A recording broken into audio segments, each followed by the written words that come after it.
been reading through this diary from 1910 and we're up to 1920. The diary only goes to 1924 because that's when Mrs. Butler dies, is in 1924.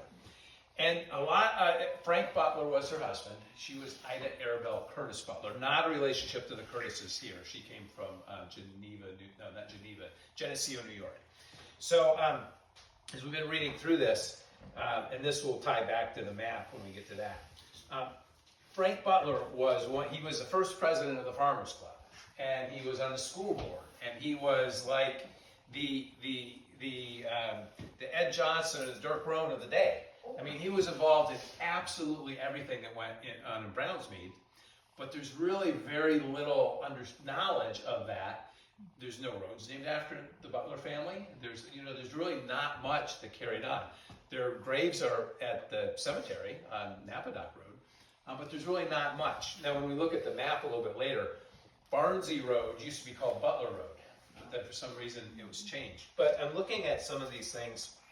So here, and this is some of the stuff, and I'm going to do a little more research and go through more of this next month with you. But this is a letter from April 8th, 1921, and it's to the sheriff of Clatsop County, and it is unsigned, but it's how the lots were broken down here in Long Island Gardens 2. So this side of the tracks. And I'm going to tie that back to some of the maps that I have that show where all these are. And we'll kind of have a map that shows where the different tracks are. Here, though, this is one that Ed Johnson will be interested in. So Brownsmead was named after Mr. W.G. Brown. He was the founder, speculator, engineer from Portland, traveled on the train to Astoria, came through here and said, gee, this looks like Holland, we should develop it. And bought up the land and then resold the parcels. The spot that Teresa now owns at the end of Jackson Road, which was Westerholm's, was one of the last properties that Mr. Brown owned. And up until the 1930s, it's still in his name. So this is to Mr. Brown, and this is from GWE. Oh, George Emkin. This is from George Emkin. This is way up. This is about having fairly high tides and some of the dikes are leaking. So just a little insignificant thing. But the thing that, and I'll look more at that, but the thing that was most interesting to us was this picture here. Now this is the Brownsmead Farmers Club stationery. And then this was the picture that was used for Center of the Universe brand, which was the Brownsmead brand for Brownsmead peas and Brownsmead corn. And so, theoretically, Leroy Salco has the stamp for the Center of the Universe brand that was stamped on the boxes. But this is the Center of the Universe. So now we know it's been answered. And then.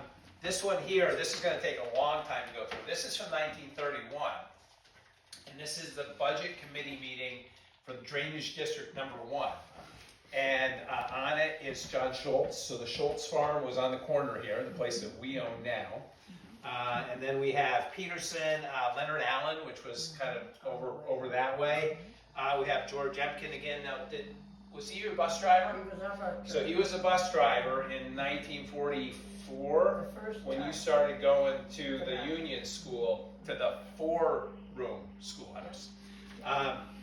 But this goes through all of the tracks and who they are assigned to, and then what their total assessment was for the drainage district. So there's just a few names that you might recognize, like Fred Rudat's on here, the Schultz family. We have, and then the Schultz again. Vanderbilt's, man, that name's familiar. Vanderbilt, Charlotte was a Vanderbilt, so the Vanderbilts are on here. Eilers, Butlers owned the lot where the fire hall is now, and Eilers had the place just this side, where there's still a place there. And then Allens were down the road farther, and Eilers and Butlers were in-laws in some fashion, but I don't remember maybe their daughter married an Eilers, or but there was some relationship between the Butlers. Barnsley's on here, Eilers again, Butler again, Kangas, Jackson. So when we were reading the diary, they had the Butlers had moved down here, one of the very first settlers on the island. And remember, it's an island.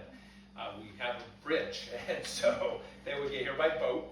And they had only been here for a few weeks, and I think it was November of 15 when they moved down here. And lived in the barn for the first year and a half while they built their house.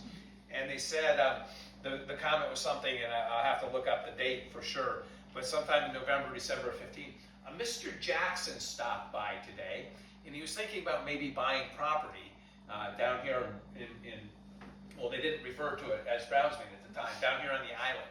Of course, now we have Jackson Road, and the Jackson property was where Leroy has his place now. That was where Mr. Jackson ended up buying. Emkins are on here, Pentillas, names that I don't, lots of Joneses. And then the bank has different lots as well. United States National Bank. And so I'm going to have to look that up and see what that was about. But I'll go through this and figure out where, there's these different lots. We looked at Metzger maps from 1930, and that gives us some information. But we don't have anything really good for like the teens when people first moved here, so we're trying to piece this together.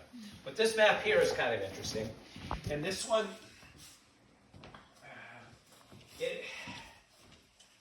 it's a little hard to get the where is it? Yeah, could you hold that right there? Okay. So we are right now sitting right here. And then we're that little dot right there. So this is what would now be considered Fish Lane. But I don't believe it was called Fish Lane yet at this point. And it says school district number 39. And so 2.5 acres were platted out on Long Island Gardens number 2 back in 1922, I think it was. And that was 2.5 acres for the school. And that's where our shop sits now. And that's where this school was. The first school was built here, we think, in 1916. And it was a one-room schoolhouse. And then over the summer of 1925 is when they built this 2-room schoolhouse. But it was still down the road in this spot right here. On that same plat map, this building, which was a Farmers Club building that was built in 18 or 19, was referred to as City Hall. That's kind of, I maybe chuckle a little bit. And then the dikes are different. So this says this was Zasper Slough, and the road that is now called Jackson Road on this map is called Johnson Road. And I don't know if I ever found a date. Oh, this is January of 1934. So in 1934, Jackson Road was called Johnson Road. Over here, what's now Barnsley Road here, was called Butler Road, because the Butlers lived right there in that corner. So that was Butler Road. And then sometime after that, it was changed to Barnsley Road. And it doesn't show the bridge, but the bridge would have been in there by that point. Yeah. In the early parts of the diary, they talk about taking the boat at Barnsley Landing, and then at some point it turns to Barnsley Bridge. And then we see through the teens, people start driving on the dike roads and the like. So if we look down Johnson Road, now Jackson Road, it comes down to where now is Pentilla. And here it says road ends and road ends. I'm not quite sure what that is, but the slough is different because now the slough continues out this way. But this was 34, so my understanding that was in the 30s as part of Works Progress Administration or CCC, they did more diking. And so the where we keep our pigs, what we call the bunkhouse, was one of the bunkhouses for the workers that did the second round of diking in the 30s. And you talked about where some of those bunkhouses went, Charlotte. Yeah. Did you get one of them? Did your family get one of them? So what did you do with your bunkhouses? We built our house. That was your house? That became the house? Yeah. So the bunkhouses didn't go with the workers. They stayed here. Everybody did. Everybody got a bunkhouse. They were like $12 a bunkhouse. How many? Do you know how many bunkhouses there were? Were there 3 or 100 or somewhere in between? I Yeah. just know that they were right out there, Right out there. behind Schultz's house. Yep, okay. Because So like right out where where mine you- sits where now. your beautiful Oh, corn okay. patch Yeah, was okay. last year. Yeah, okay. Good. Just right And out they were- there. And they Okay. were $12. What? They sold them for $12. Yeah, give or take. Well, depends on what kind of shape they're in. Okay. Yeah, but they were good. and We then- all bought 'em. And then here it says John Gertela and Long Island Farm, Gertela Farm here, and this is where the Roans are now, is up in here. Now you said during the 30s is when this slough was changed so that it was not navigable Well, they to your isolated farm anymore, right? the diking in the 30s pretty much built huge dikes around the parameter and a giant triangle. So it pretty much made the internal dikes that people built in the first place irrelevant. Right. Okay. Yeah. And then I was trying to think. We looked at some other Dijon Slough here, Prairie Channel, and that would be the outer dike that we have now. But it now I guess would extend out into here back towards your place. Right. Because if you come back like this, it's going to be Yes. you're going to be what back. You're going to be up here because Grizzly Slough would be here, and so that would be Teresa's other place, and your place would be up in here, and it would all wrap back in around. So that in there, I guess, would have been added after 1934 if this map was up to date. See anything else of interest on there? There are all kinds of things that we were noticing before.